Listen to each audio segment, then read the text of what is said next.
En ce temps-là, Jésus disait à ses disciples, « Moi, je suis la vraie vigne et mon Père est le vigneron.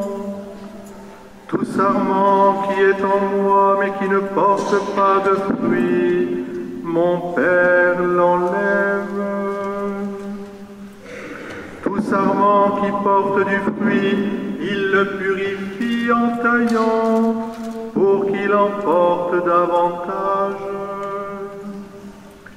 Mais vous déjà vous voici purifiés, grâce à la parole que je vous ai dite. Demeurez en moi comme moi en vous. De même que le sarment ne peut pas porter de fruits par lui-même s'il ne demeure pas sur la vigne, de même vous non plus, si vous ne demeurez pas en moi. Moi, je suis la vigne, et vous les sarments. Celui qui demeure en moi et en qui je demeure, celui-là porte beaucoup de fruits. Car en dehors de moi, vous ne pouvez rien faire. Si quelqu'un ne demeure pas en moi, il est comme le sarment jeté dehors et il se dessèche.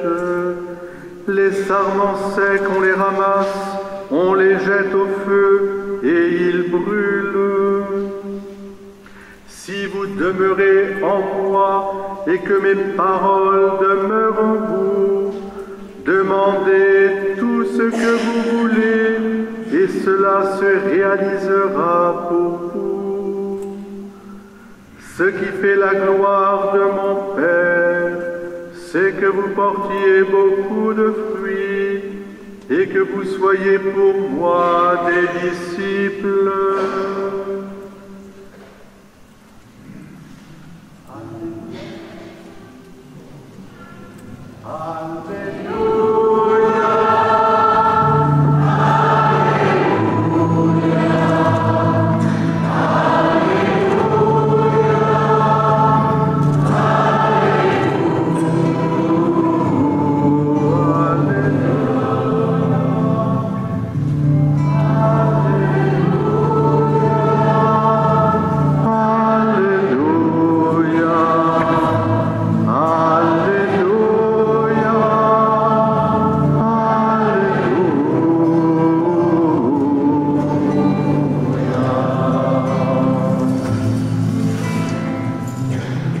Asseyez-vous.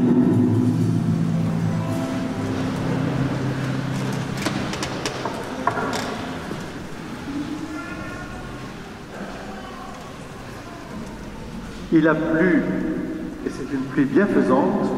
J'espère que vous n'êtes pas endormis par la pluie, parce que parfois la pluie, ça endort. Alors pour vous réveiller, je vais vous poser 3 questions. Ou plutôt, il y aura 3 points à développer. Mais la première question, est-ce que vous êtes capable de me donner 3 noms d'arbres très importants dans la Bible?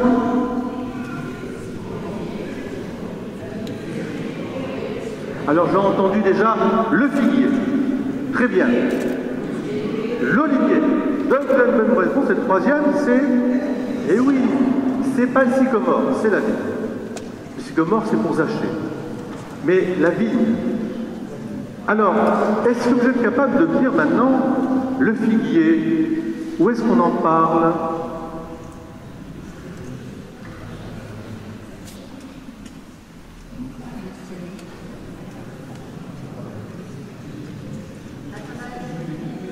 Ah oui, vous voulez couper le figuier, il y a Nathanaël, etc. Mais bien avant, vous vous rappelez, lorsque nos premiers parents, Adam et Ève, ils ont mangé du fruit défendu, le poma, c'est pas la pomme. Le poma, c'est l'arbre, justement, de la connaissance. Et l'arbre de la connaissance, c'est le figuier. C'est pour ça que Nathanaël est en dessous de cet arbre aussi, etc., etc. Le figuier, voilà. Donc, c'est sous le figuier. D'ailleurs, Dieu se servira des feuilles de figuier pour aussi faire un beau vêtement pour Adam et Ève. Ensuite, l'olivier.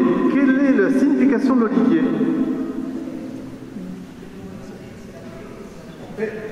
Ensuite, l'huile, mais bien sûr, mais de l'huile. Alors, il faut bien mettre un peu d'huile dans sa vie. L'onction royale, la paix, c'est le symbole aussi de l'esprit. L'olivier est l'arbre, je dirais, davidien par excellence, de l'onction royale, voilà, qui est donnée. L'arbre de vie. Et d'ailleurs, dans le drapeau israélien, il y a l'olivier aussi. Et il y a même 2 branches d'olivier qui symbolisent aussi l'universalité de cette révélation. Ça me fait penser d'ailleurs que hier, nos frères et sœurs de la communauté juive fêtaient Pâques. Et donc, nous prions aussi pour eux, pour qu'ils s'ouvrent pleinement à cet olivier. Ils ont l'olivier et nous sommes hantés sur l'olivier. Et puis le troisième, la vigne. Alors, qu'est-ce que signifie la vigne? On en parle beaucoup dans la Bible, hein. Et puis Jésus en parle énormément. La vigne qui donne du bon fruit. Qu'est-ce que c'est le symbole de cette vigne, à votre avis? Qu'est-ce que ça signifie?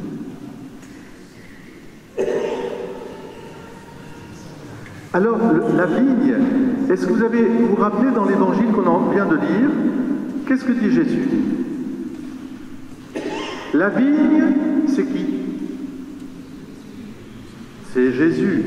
Et quand on dit c'est Jésus, comme Dieu a créé toutes choses par son Fils, le Verbe de Dieu, et qu'il a voulu restaurer toutes choses par son Fils, quelque part, cette humanité assumée par Jésus, c'est toute la création tout entière. La vigne de Dieu, en disant que c'est Jésus, c'est pour bien montrer que Dieu, dans son élan créateur, continue son élan rédempteur, c'est une renaissance. Si la vigne, c'est Jésus, en qui tout est restauré, qui est le vigneron? Eh bien oui, il dit, c'est mon Père qui est le vigneron. Vous voyez? Et nous sommes quoi?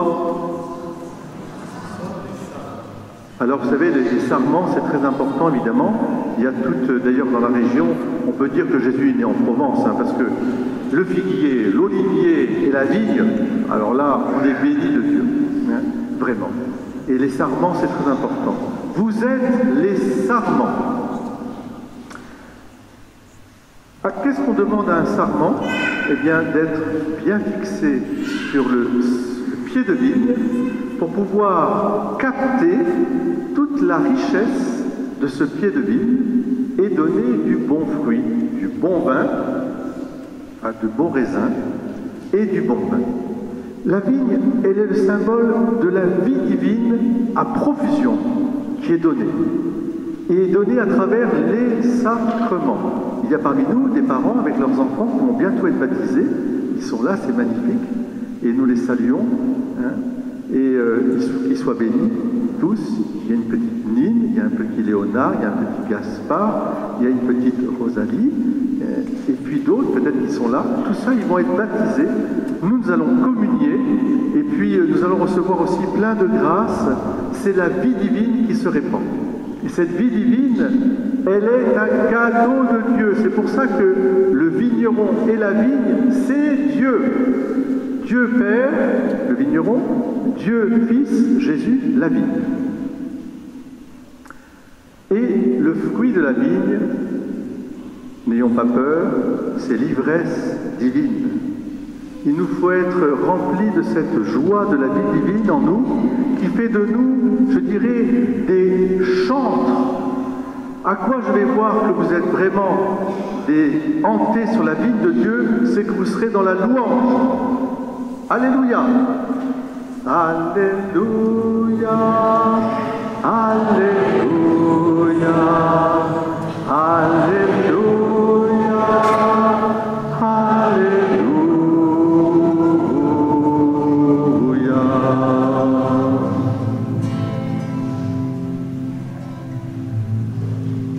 Merci.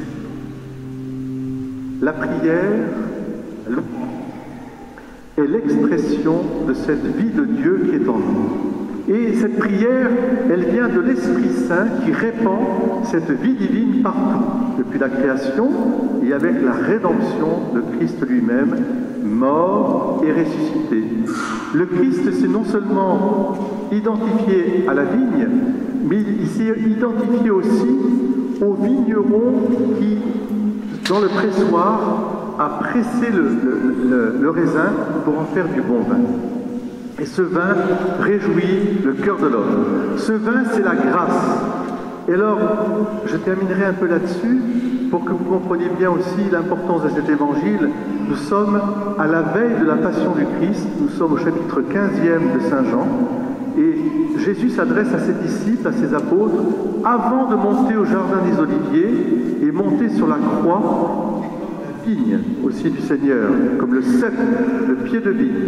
Et c'est là qu'en donnant sa vie, il va donner du fruit pour l'éternité. Et à nous, il nous demande d'être témoins et de porter du bon fruit. C'est-à-dire porter le fruit de Dieu, ça veut dire apporter la vie de Dieu, la vie éternelle, la partager. Apporter la miséricorde de Dieu, la partager aussi. Apporter la vérité de Dieu, c'est-à-dire tu es un enfant de Dieu, tu es fils et fille de Dieu, tu es fait pour Dieu. Et toute ta vie prend une dimension magnifique parce que, en étant hanté sur la vigne de Dieu, tu comprends que ta vie vaut la peine d'être vécue quand tu la donnes pour ceux que tu aimes, en portant du bon fruit, à partager ce fruit les uns les autres.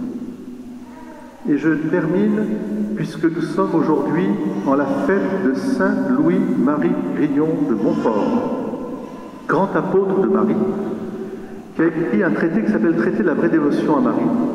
Je voudrais, à la veille du mois de Marie, à entrer dans la vigne du Seigneur, à vous hanter à cette vigne comme Marie l'a fait. Marie, elle est je dirais, le sarment par excellence. Elle a dit oui à Dieu, elle a porté le Christ et elle l'a donné.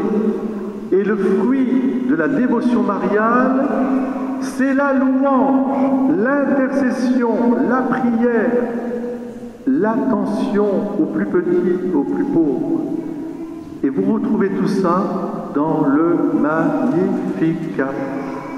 Quand Marie chante, mon âme exalte le Seigneur, de cette ivresse de Dieu en elle, poussée par l'Esprit Saint.